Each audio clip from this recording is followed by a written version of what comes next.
Mark and I, in different ways, have been working in this field for decades.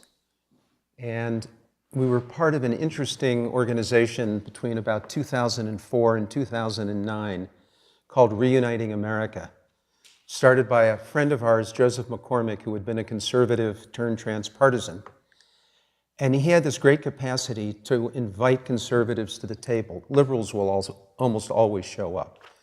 But sometimes it's a little harder to get the conservatives or the conservative parts of ourselves to show up. And we did a number of meetings right up in the mountains at Gold Lake. Some of you know Gold Lake. And in one of those early meetings that was facilitated by Mark and by Bill Urey, the question was asked, when do you first remember that you were a transpartisan? And I'm going to follow up a little more with what we mean by that word. And I had an experience come up that I probably had not remembered in decades. I was 9 years old. We were on a Western trip one summer. We were in Monterey, California. It was a Sunday morning. My parents had had an argument. I was and still am, even though they're not here, an only child.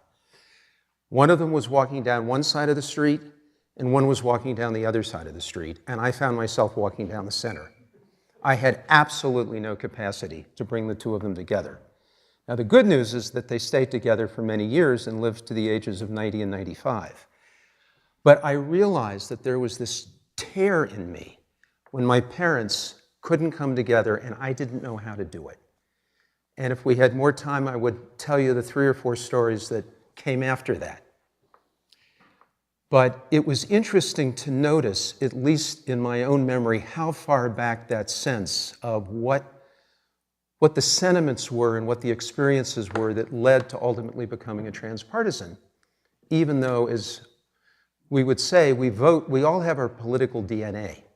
We're going to vote for whoever our preference is. But as a transpartisan, I can be a transpartisan Democrat, you can be a transpartisan Republican, as long as we want to work together with civility and respect to solve the problems that face the country.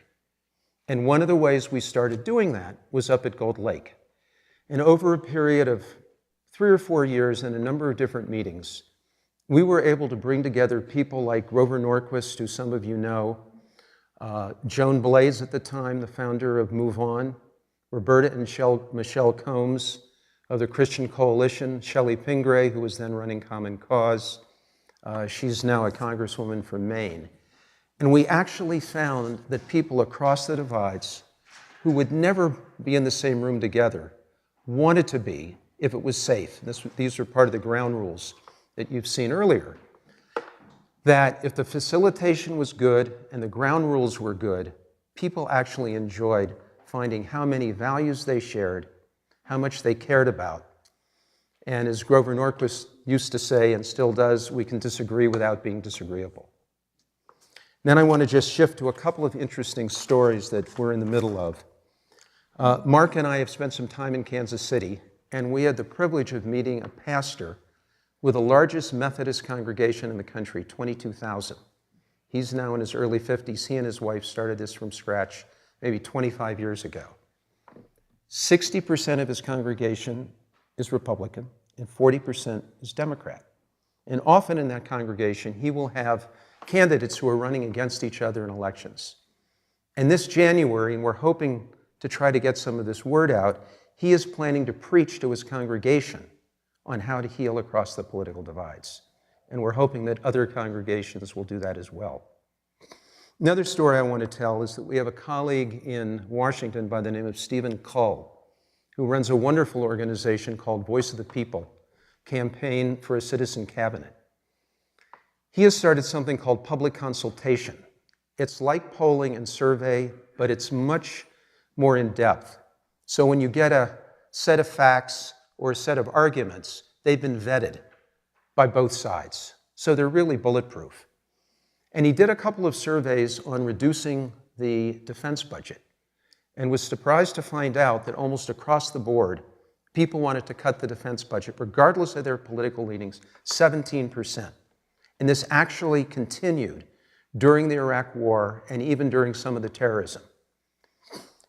Somehow he finds himself in a room with a group of generals who cannot believe this. And finally, after questioning him, they realized that his protocol is bulletproof. There's quiet in the room, and one of the generals says, well, I guess the people have spoken. And they go around the room, because they can cut the budget 17%. Stephen's intention is to take this kind of public consultation into every single congressional district in the country, so that when we do surveys on issues that matter to Americans, the leaders, our congressional leaders in those districts, will actually know what the citizens think. And many have said in Congress that they felt a kind of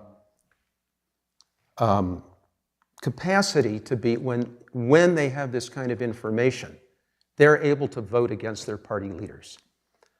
I bring both of these up because part of the privilege that Mark and I and others have had, and you'll hear more about this later, is the extraordinary number of people around the country who are working on a whole range of issues that are really beneath the radar, both the media radar and the political radar.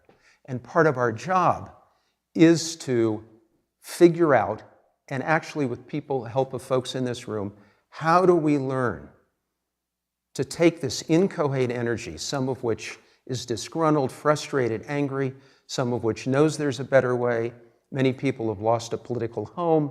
How do we bring this together into a community, a constituency, and a movement? And as one friend of mine says, in many ways, you're a better transpartisan if you're a stronger partisan, if you're willing to listen. So what I'd like to do now is just spend a little time going over this chart. What we wanted to do, at its best in a way, when this country has worked, we use the word bipartisan. We don't have a lot of that right now, but it's still out there. And transpartisan really is something a little bit different, and I'm just going to run through the chart here. It'll give you a flavor, and I think it'll set a context for part of what we're going to do next. And a lot of, in a way, I would say, in earlier times in our history, particularly when our leaders lived together in Washington and worked together, the two sides of this chart came together. They've kind of spread out, and one of the reasons that we're engaging in this transpartisan movement is that we've really lost something in this country when it's worked well.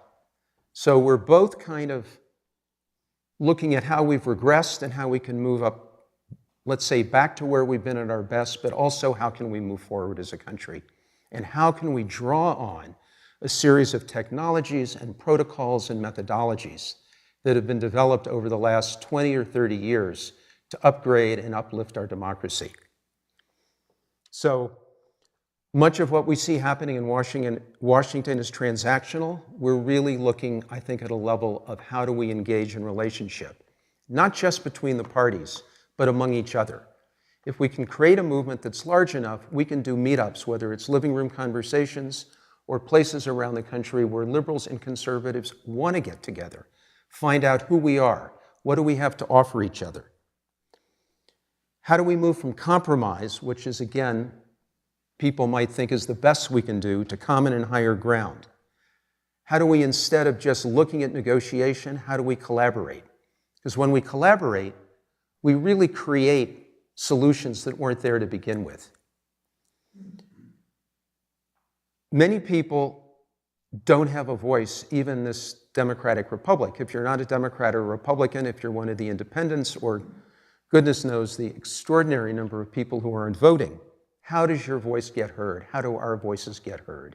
And there are new ways that that can happen, both online and doing multi-stakeholder collaborative problem solving that one of our groups, the Convergence Center, does in Washington. How do we bring we the people back to the table? How do we move from debate to dialogue? And instead of old ways, old rules of doing things, how do we hold ourselves to the standards of civility, dignity, and compassion? And how do we basically come to recognize that whatever tribes we used to be part of or think we're still part of don't work anymore? The real tribe, if this country's going to work, is that we're all tribal Americans. And ultimately, we're all tribal global citizens. That's where we're moving toward. Thanks a lot.